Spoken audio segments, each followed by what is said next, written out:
Good morning. I'm Brad Dengler here. I'm the director of the Military Traumatic Brain Injury Initiative, a research entity at Uniformed Services University, focused mainly on traumatic brain injury in the acute periods. I'm going to talk today about quantitative pupillometry for the mild traumatic brain injury, diagnosis, and return to duty. Disclosures, the views expressed in this presentation, as I say, are my own, don't represent any of the entities listed, and I have no financial conflict of interest with any entity or anything that we're going to discuss today. We can go over definition of biomarker and then talk about pupillometry and then conclude with some closing summary statements.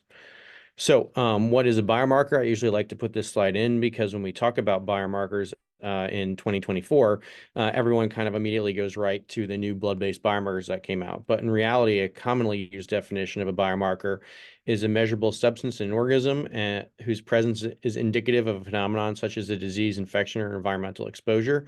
And substances kind of used there broadly. So biomarkers can include anything from blood pressure to pupillary responses.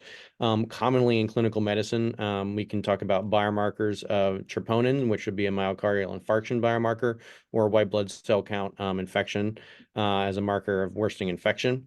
And then predictive biomarkers include cholesterol, which kind of predicts your myocardial infarction risk. And then your IDH1 mutation and glioblastoma, a malignant brain tumor that kind of predicts your overall survival. And then they can also be used as a treatment response marker. So hemoglobin A1C is kind of a marker of your response to insulin and the control of your diabetes. Looking at pupillometry, we're going to talk about the diagnosis and predictive nature of that today through a pilot study.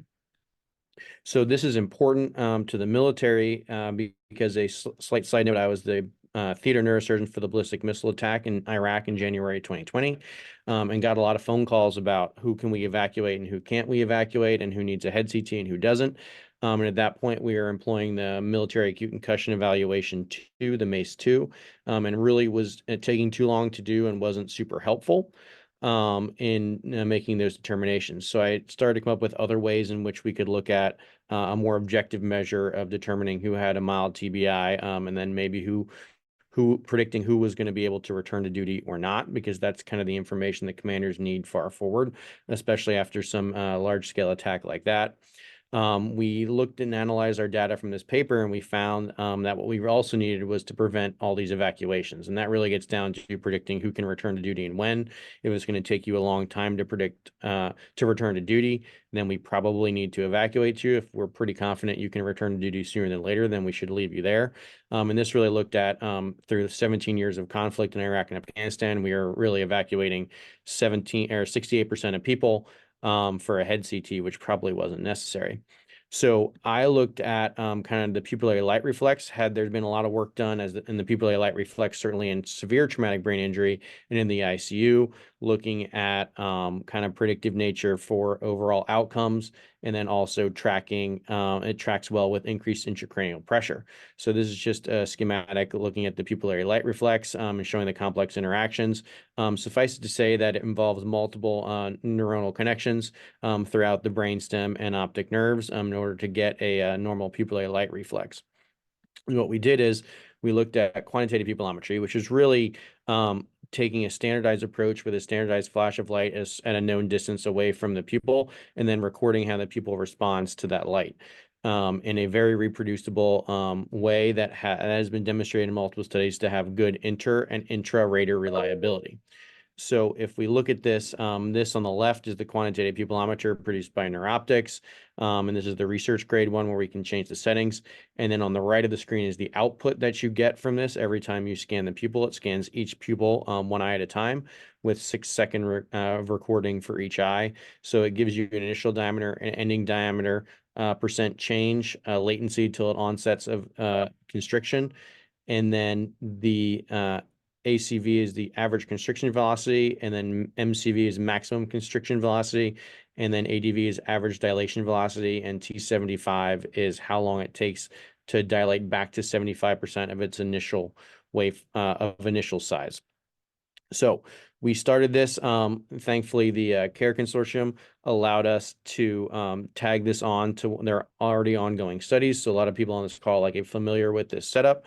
But in short, what we do is we look at baseline assessments of all cadets at West Point coming in, generally in the first couple weeks of August, where we get demographics, medical history, their impact scores, standard assessment of concussion, balance error scores, sports concussion assessment tool 5th edition, just the symptom severity, and then the brief symptom inventory 18, along with the pupillary measures, as we just talked about.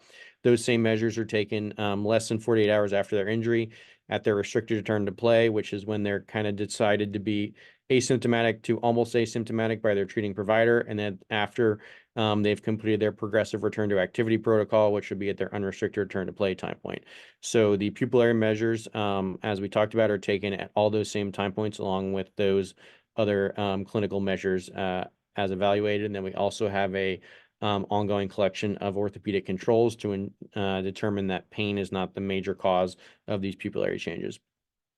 So if we look at kind of our baseline preliminary, and this is just looking at the baseline cadets that we evaluated. So if we look at the differences between male and female, there's a very small effect size between the initial pupil diameter and the ending pupil diameter, whereas the females had slightly larger initial and ending pupillary diameters than the males. But again, that's very small effect size. And this is about, 75% of the people enrolled in this study were males and 25% females. And then they also had the men had a faster dilation velocity than the females, which is also, again, a very small effect size. So overall, not a substantial difference between men and women. And remember, these are all 18 to 22-year-old cadets at West Point. So a very generally homogeneous group. If we look at kind of the sleep, which was an interesting parameter, there was a small effect size looking at latency and average constriction velocity and peak constriction velocity between those cadets who reported they slept less than or more than 5 hours before undergoing the baseline assessment. So sleep does have some factor that plays into this from baseline. Of interesting though, there was no difference in any of these parameters from the cadets who underwent who had a reported prior history of concussion versus those who did not have a prior history of concussion. So it did not seem that a prior history of head injury concussion in sports prior to attending or undergoing the baseline assessment impacted these initial evaluations at baseline. So moving forward, we were able to get out of those 1,300 that we baseline, we had 68 concussed. And then at the rest of the time points, you can see we got about, good follow through with a little bit less of the actual asymptomatic time point at time 2, but the majority of those we went all the way through. And for this data, we evaluated the balance error score, the standard assessment concussion, and the SCAT-5 symptom surveys at all those time points as we discussed before. So 1,300 baseline, and then concussed 68, and out of that, you can see the rest of the follow through. And then we did this initial pilot, an evaluation to compare these parameters. And this is comparing the group that was concussed to the non-concussed baseline. We have not done an evaluation, but plan to look at individuals comparing against themselves for their own baseline. So this just demonstrates that compared to the concussed group, compared to the non-concussed group, that there was no difference in their baseline measures. So it shows that just the concussed group didn't have already different parameters compared to baseline of other people, just to show that the groups were the same before they started at baseline, and that wasn't affecting those post-injury pupillary measures. If we look at, and this is probably the most interesting graph, so this graph demonstrates the baseline in blue, and the darker line in the middle is kind of the mean, and then the standard deviation is the lighter blue around that.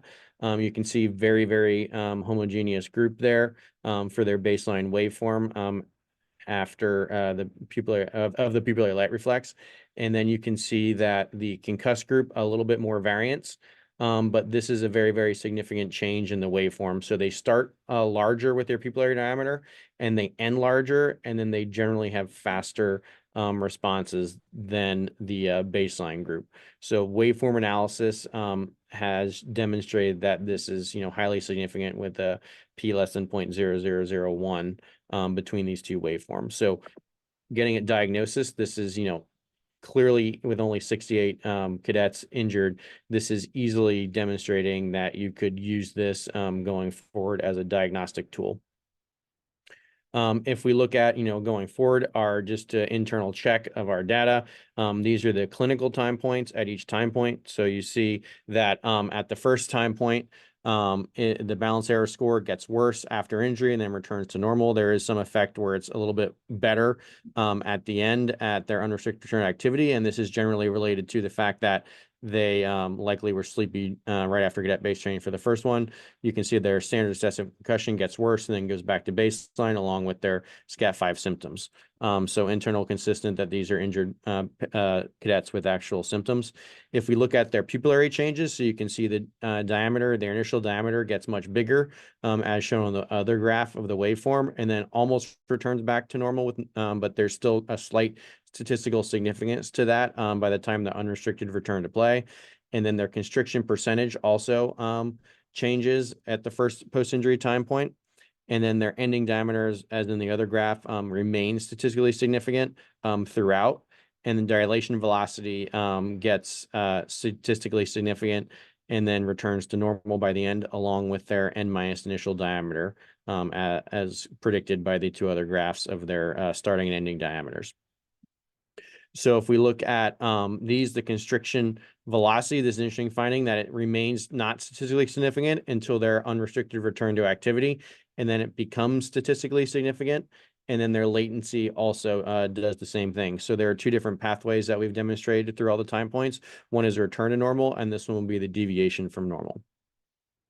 If we look at predicting who can return to play, the cadets were risk stratified between who can return to play before or after 21 days. And we looked at two different pupillary measures, the dilation velocity and the maximum constriction velocity. Together, those produce an AUC of 0.71 to predicting who can return to play before or after 21 days. Further evaluating those that group, we broke those up into tertiles. You can see tertile 1, tertile 2, and tertile 3 based on how long it took each cadet to return to full play. And this was a significant finding in that tertile 1 returned to play much faster than tertile 3. So this is another way of kind of risk stratifying those cadets based on their initial less than 48 hours after injury pupillary measures. Is if we look at time to return to play at 21 days, 20 days, this will be about 75% of the cadets had returned to duty at that point, as compared to only about 50% of the cadets in the second and third tertiles.